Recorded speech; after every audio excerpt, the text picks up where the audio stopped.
안녕하세요. 저는 단원중학교 사회교사 김가영입니다. 제가 오늘 미리 캔버스의 AI 기능과 공유 드라이브를 활용해서 사회 수업을 진행한 사례를 발표해 보도록 하겠습니다. 우선 발표 순서는 학급과 환경을 소개를 먼저 할 거고요. 그리고 미리 캔버스를 선택하게 된 계기가 있었어요. 그래서 그 계기에 대해서 말씀을 드리고, 그리고 수업을 어떤 식으로 진행했는지 소개를 하고, 그리고 후기까지 한번 진행해 보도록 하겠습니다.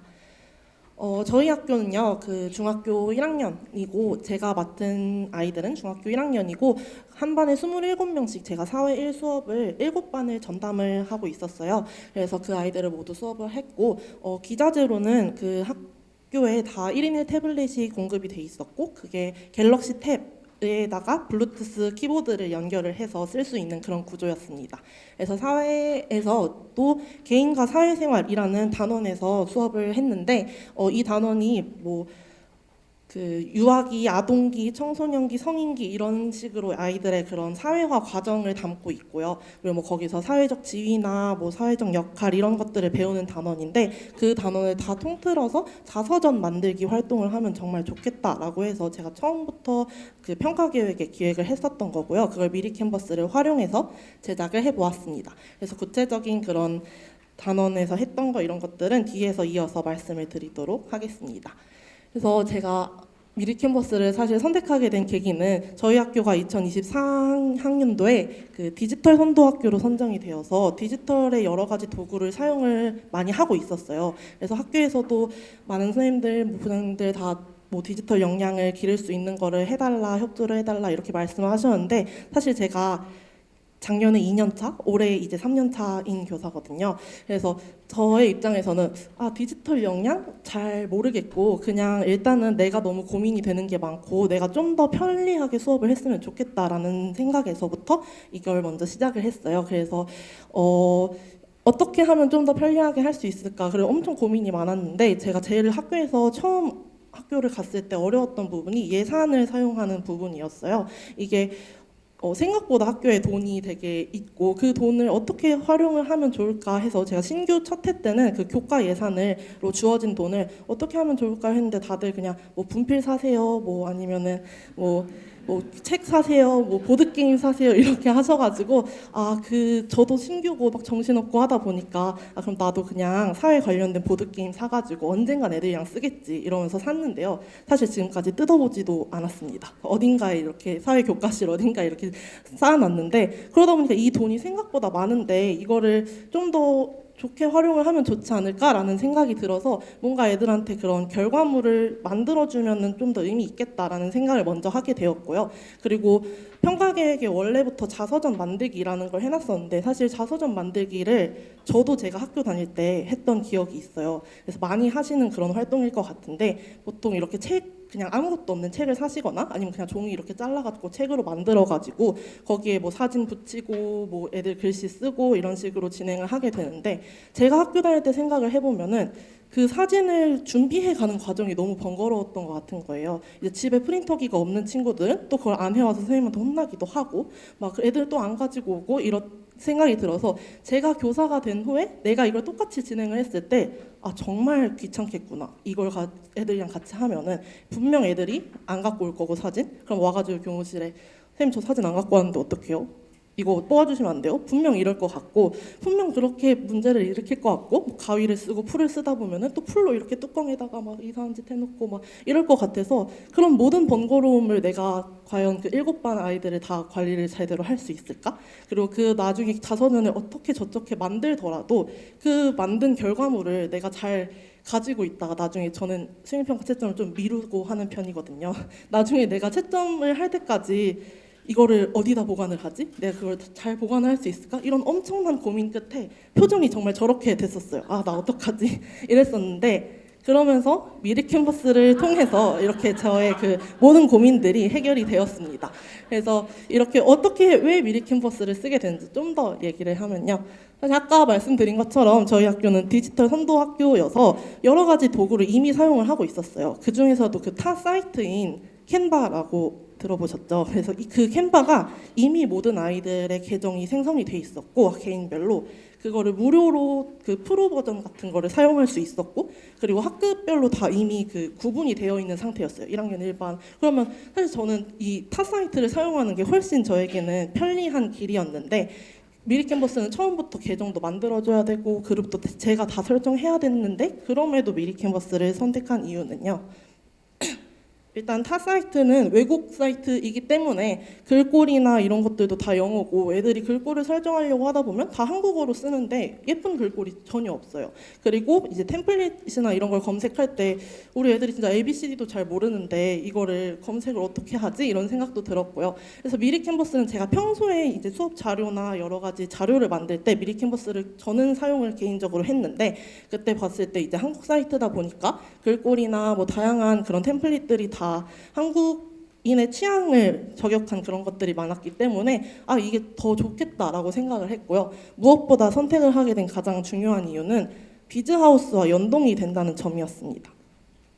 그래서 아까 말씀드린 것처럼 애초에 예산을 쓰는 게 제 목적이었기 때문에 그 예산을 사용하려면 뭔가 만들어야 되는데, 만약에 캔바로 만들게 되면은 애들이 만든 자료를 하나하나 본인들이 다운을 받아서 저한테 다 보내야 하는 거예요. 근데 그걸 저는 받으면은 다 다시 다운 받아서 그걸 다 다시 어떤 업체에다가 다 올려서 주문을 맡겨야 되는데, 그 과정이 너무 어려울 것 같아서 찾아보니 미리 캔버스에서는 이제 아이들이 공유 드라이브에 올려준 자료를 제가 직접 애들 거를 눌러가지고 여기에 있는 장바구니 버튼만 눌러주면은 바로 비즈하우스랑 연동이 되면서 그 비즈하우스 계정으로 장바구니에 착착착 담겨서 정리가 되더라고요.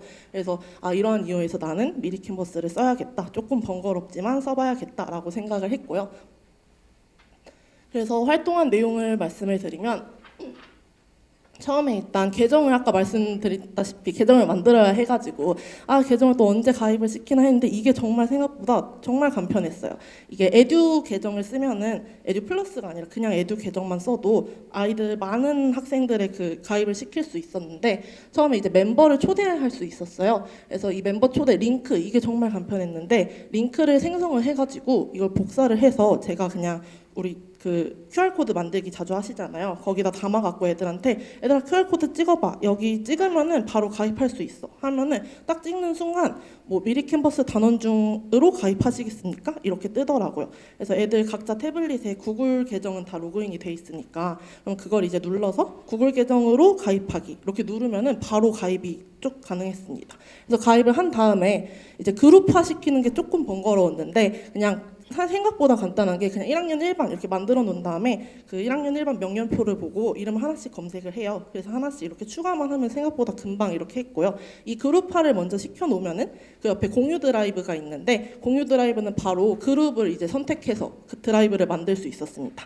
여기에서는 이제 아이들의 자료를 관리할 수 있는 거였고요. 그래서 자서전 만들기, 아까 말씀드린 것처럼 그 단계가 있는 거기 때문에 어떤 템플릿을 써야지 좀 통일성 있고 예쁘게 만들 수 있을까 하다가 리플렛, 3단 리플렛으로 만들게 되었고요. 이렇게 접어가지고 단계로 만들었고, 그래서 애들한테 검색해봐, 너네가 이 중에서 제일 마음에 드는 거 하나 골라서 쓰면 돼, 여기서부터 너네가 수정하면 돼 라고 알려주고, 그다음에 사진 올리는 거, 이제 자서전의 핵심은 전 사진이라고 생각을 해요. 애들도 너무 좋아하는 그 부분이고, 근데 이제 그 사진을 저는 어릴 때 분명 그 집에 어딘가에 있는 큰 앨범을 꺼내가지고 그걸 사진을 찍어서 프린트를 했던 것 같은데, 요즘 애들은 다 태어날 때부터 사진이 핸드폰에 있더라고요. 그래서 그게 너무 좋았고, 애들도 바로 자기 핸드폰에 사진을 담아와서 그 사진을 이제 이메일로 학교 태블릿으로 옮기는 과정이 필요했습니다. 그래서 이메일로 너네 핸드폰에서 사진 옮겨봐 해가지고 옮겼고요. 그래서 많이 쓴 그런 핵심적인 기능들을 조금 말씀을 드리면, 일단 텍스트에서 글꼴 바꾸고 크기 바꾸고 이런 거 너무 간단한 거니까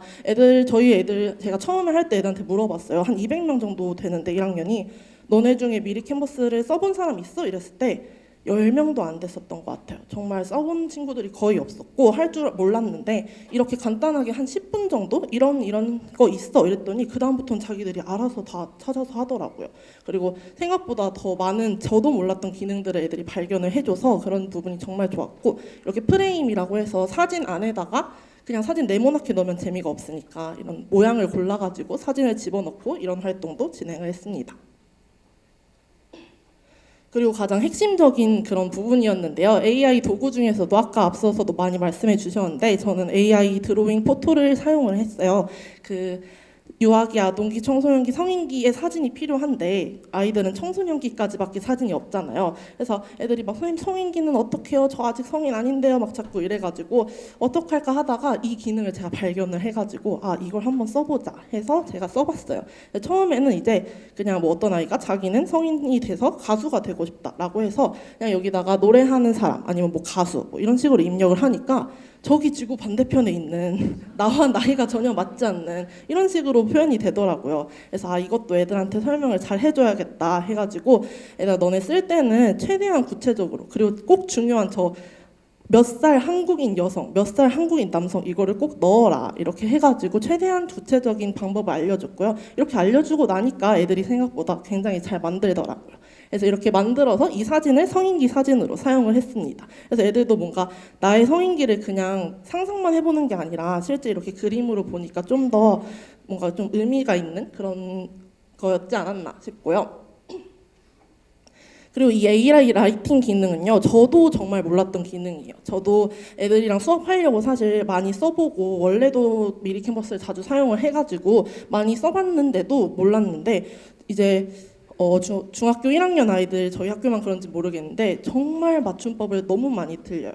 그래서 읽다 보면은 이걸 내가 어떻게 읽으라고 이렇게 써놓은 거지 싶은 글들이 너무 많은데 제가 수업을 하면서 이제 잘 만들고 있나 돌아다니면서 보는데 너무 말도 안 되는 것들이 많아서 얘들아 그래도 우리 이거 수행평가인데 좀 생각해서 맞춤법 좀 맞춰서 써야 되지 않겠니? 라고 하니까 어떤 친구가 갑자기 저 뒤에서 에? 선생님 저 여기 맞춤법 검사 있어요? 이러는 거예요. 그래서 무슨 소리야? 저도 너무 놀라갖고 무슨 소리야 이러면서 가서 보니까 애가 이거를 딱 누르더니 글 상자를 여기 맞춤법 검사 누르면 그냥 바뀌어요 이러는 거예요. 그래서 아니 이런 좋은 기능을 나는 몰라고 넌 알았구나.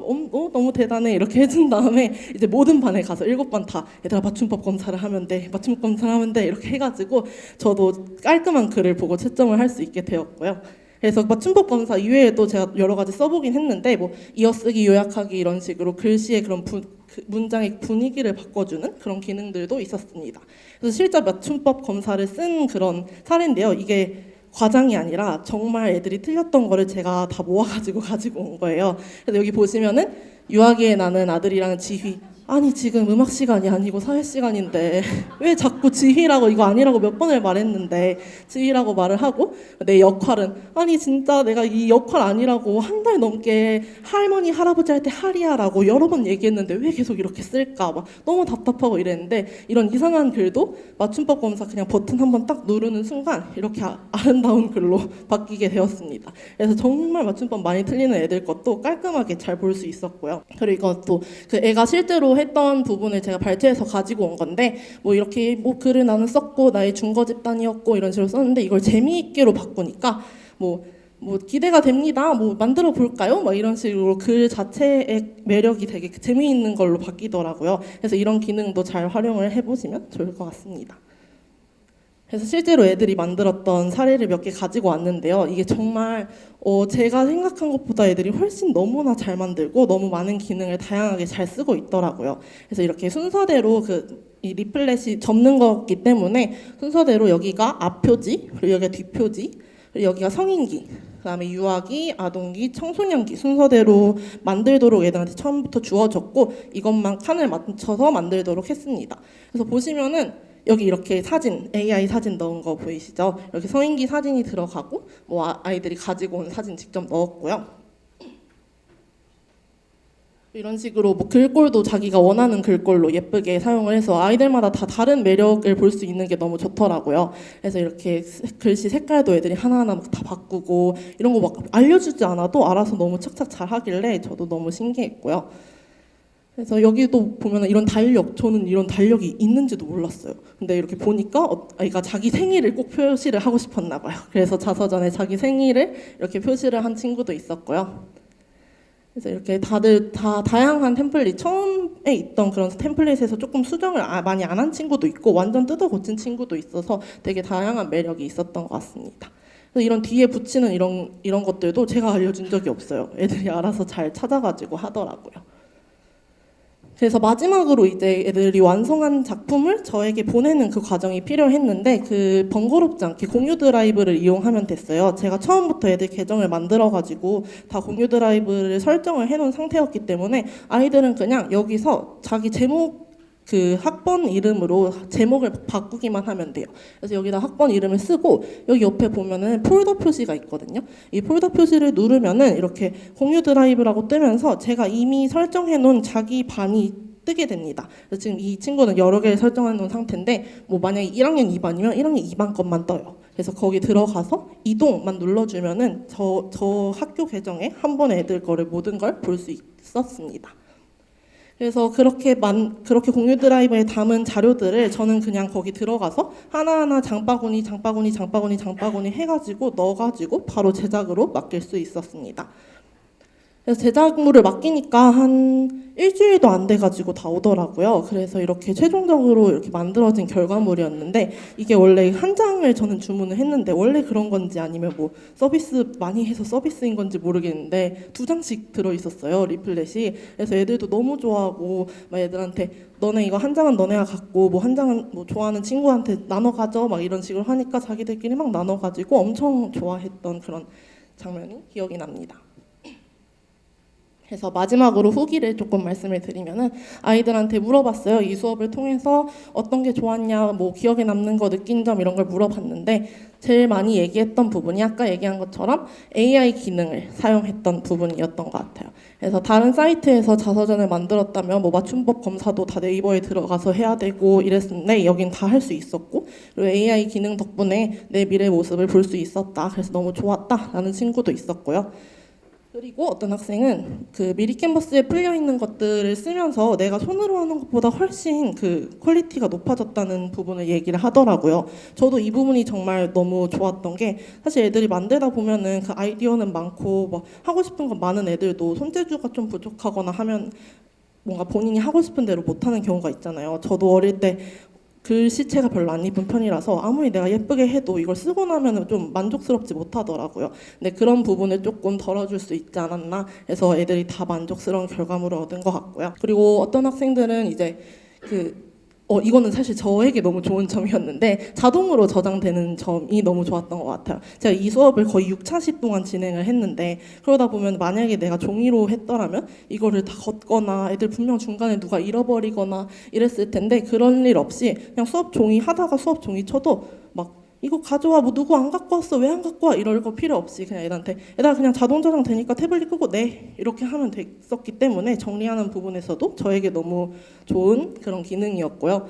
그리고 마지막으로 이게 가장 수업을 하면서 의미 있는 부분이 아니었나 싶습니다. 처음에는 디지털로 만드는 게 어색하고 어려웠는데 자서전을 완성하고 나니 앞으로 다른 활동을 할 때 포스터나 프레젠테이션을 잘 만들 수 있을 것 같다라고 얘기한 친구들이 정말 많았어요. 그래서 이렇게 그 설문을 했을 때 애들이 내온 결과가 제작에 도움이 되었나는 당연히 모든 아이들이 도움이 되었다라고 얘기를 했고요. 그리고 가장 도움이 되었던 기능이 뭐였냐 해서 제가 상위 5개를 갖고 왔는데 이런 식으로 대부분의 기능들 이런 것들을 다 마음에 들어 했고요. 이 부분 이제 미리 캔버스의 기술을 다른 과제나 일상에서 사용할 수 있겠니? 라고 했을 때 애들이 사용할 수 있겠다라고 모든 아이들이 대답을 했습니다. 처음에 말씀드린 것처럼 200명 중에 10명 정도가 사용을 해봤었어요. 그리고 뭔가 그런 기능 다루는 기술이 애들이 많이 부족하다 생각을 했는데 실제로 이 활동을 하고 한 달 정도 뒤에 저희 학교 축제가 있었는데 애들이 먼저 저한테 와서 선생님 그 부스 포스터 태블릿 써서 만들어도 돼요? 이렇게 하는 거예요. 그래서 이렇게 애들이 어쨌든 기능을 활용을 해보고 하는 것만으로도 의미가 있었겠구나라는 생각을 하게 되었습니다.